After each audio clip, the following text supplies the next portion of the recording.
Hey, welcome back. I noticed that I don't think I've ever mentioned it before, but because I talk about my physical, like things I don't like about myself all the time, but I don't think I've ever mentioned this one. I don't like my my profile. I can kind of see in the camera. I got like a moon face. My chin sticks out too much. I don't like it. And that's like a crescent. Like, I don't like that. So let's just get it out in the open, I guess. I like mentioning stuff that I don't like about myself because I never said that out loud. So it's just say it, and now it's out there.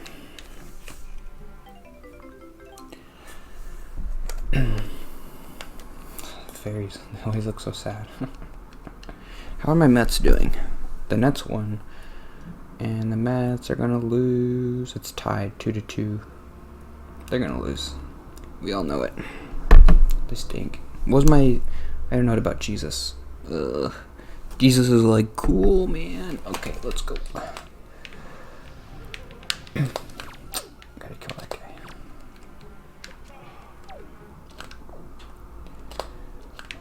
guy. I like Jesus. That's kind of what I said yesterday. Just reading the Old Testament. Seeing how different Jesus is from the morals that Jesus had. They seem so different from like the morals of the Old Testament and what the values of those people are. Jesus seems to get it. Maybe the point of the Old Testament is like nobody in the Old Testament understood, and then Jesus comes along and is like, yeah, this guy gets it. He knows what life is all about, what you're supposed to be doing. I feel like I did this already. I don't know. Did I do this room already? Maybe.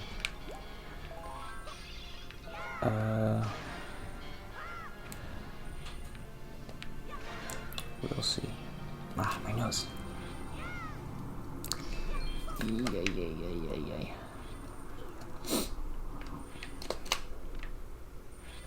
Yeah, I definitely did this already. This is wrong. How did I go into the same room? Jesus, the people in Israel. Oh, yeah, this is what I wanted to talk about. I just kind of. The pastor at my church today was talking about this. I mean, this week. I already did this room. And it kind of resonated with me reading the Old Testament, because the Old Testament is all about the leaders of Israel. Moses, Abraham, then the judges, Samson, whatever. Then King David, obviously. Then Solomon, then all the kings of Judah. And then, so the leaders were kind of whoever were like, they were like prophets, and they were let's call them prophets. So Solomon's a prophet, and Samuel's a prophet, so we need to make him like the leader of us.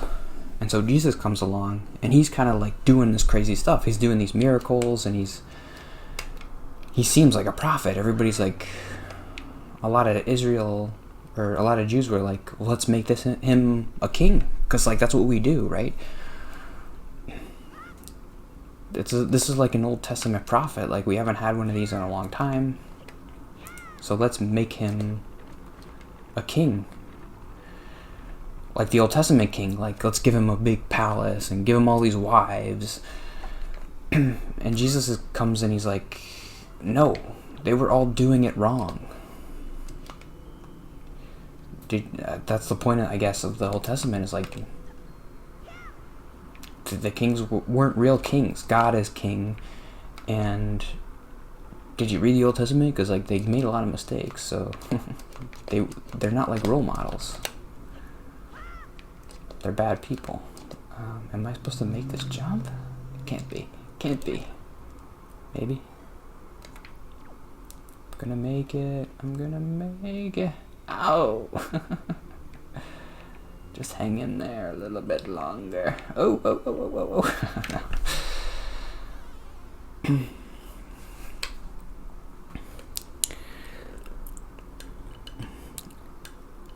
And Jesus is like, being king is kind of dumb. Do you think David was really that great? He sucked. I'm awesome. Now I'm gonna die.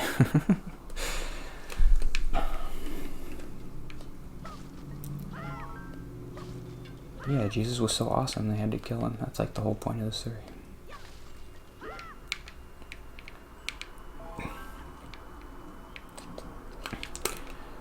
The thing that, as a Christian, like the biggest thing I have to keep wrestling with is, I don't like the Old Testament.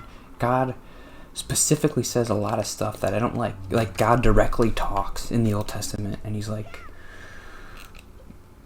you did this thing that's like, God says he detests men who wears women's clothes. And Jesus liked the Old Testament. He thought it was all great. So did Jesus think that? Did he think that if a woman wore men's clothes, God would detest him? I don't know. Why isn't this working? I always kind of hate this thing because you never know which way to go. Okay. Like if Jesus, in one of his sermons, he was like, you guys got to stop wearing women's clothes. It's gross. Like a terrible pastor would say today. I'd be like, but he doesn't say anything like that in the New Testament. He's never hateful. He's always just super cool. He's never like the Christians you see today talking. He's never like that. He always says it the right way, and he's like, love people and just don't hurt people, and that's kind of it. And lower yourself. That's the thing that the New Testament, Jesus values the weak and the poor, and he says, theirs is the kingdom of heaven or whatever. But in the Old Testament, God seems to really value the leaders. He doesn't really seem to care about the weak and the poor. I mean, those people who lived in Canaan, who Moses murdered, there was a lot of poor people who lived there, who like they were just under why did God feel like they needed to murder them? Doesn't seem like something Jesus would want to happen. Jesus never condones violence, right? But violence is condoned a lot in the Old Testament. God, it's really important to God that Moses and everybody kills the people in Canaan so that they can take the promised land from them. And pretty much anybody, no. God. Anybody who worships a false idol deserves to die. And it's kind of the worst thing you can do. That's what God says.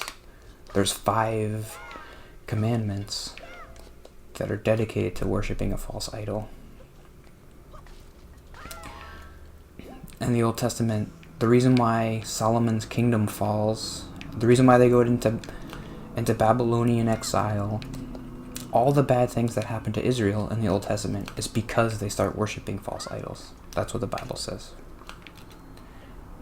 It's not because they were murdering people or because they were stealing or because there was a lot of rape or whatever. It's all because they were worshiping false idols. And if they didn't do that, then Israel would, I don't know, rule the world or something. I don't know.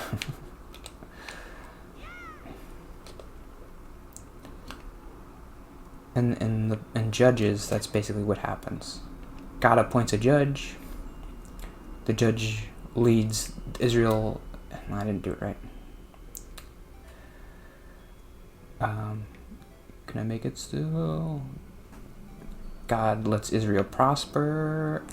I can make it. And then the judge turns away and he starts worshiping false idols, and then God kills the judge, and then he appoints a new judge or something. So that's the most important thing. And I'm sure Jesus would say that too.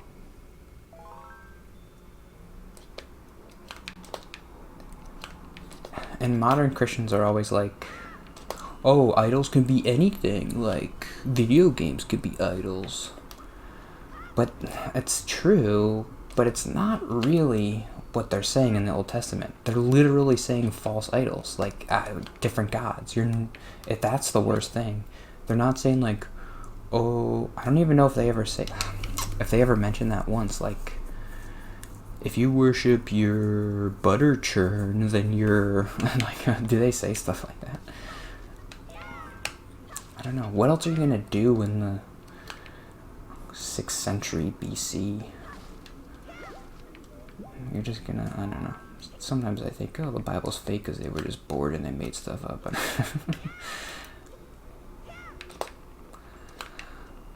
I'm not able to say that.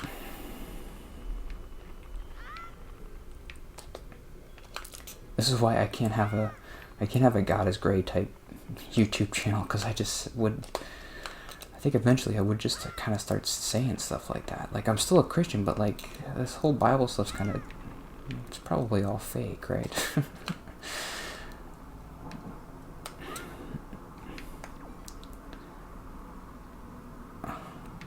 I was reading about how a lot of people think that, and it just makes the most sense. The Old Testament was the book of like Kings and Samuel and Kings. They were written in like the 6th century BC by like they call them Deuteronomist priests, and it was basically it was to help explain. I didn't do it right again. I'm never gonna get over here. Go. Yes, okay. To help explain why Israel went into exile from Babylon. Like, why did God allow whoops, okay. Am I at the end of the episode? Is this whole room? Why did God allow the Babylonians to destroy the temple that Solomon built, and to capture the ark, and to destroy everything? And in the 6th century BC, the Deuteronomist priests kind of wrote Kings and Samuel to explain it. Like, well, Samuel was a wise king, but eventually he turned away from God, so God decided to send them into exile. And so that explained their current predicament. Like, in the 6th century, I'm going to end there. In the 6th century BC, that's when the Babylon captured Israel, and they like made them slaves or something, which is different than when Egypt captured, which was Moses' time. And so up until that point, they had the Moses books, I guess. They had the Torah, but they didn't have anything else. So they wrote Joshua, Judges, Ruth, Kings, Samuel, to kind of explain why they are where they are in exile. Why did God put us here? What was the history that led up to this? And it was all about like turning away from God. And there's a verse in Kings that I just read that I remember is like where God basically directly talks to Solomon in a dream, and he's like, make sure you don't turn away from me, or I'm going to destroy your kingdom. So it's like foreshadowing of so it would make a lot of sense if a Deuteronomist priest was writing that in exile, like, and then God said to Solomon, make sure you don't turn away from me, or I'm going to put you in exile. And then that priest is like, see, that's why we're where we are, because Solomon did this thing. And so now it all makes sense. And I mean, it's okay. See you tomorrow. Bye.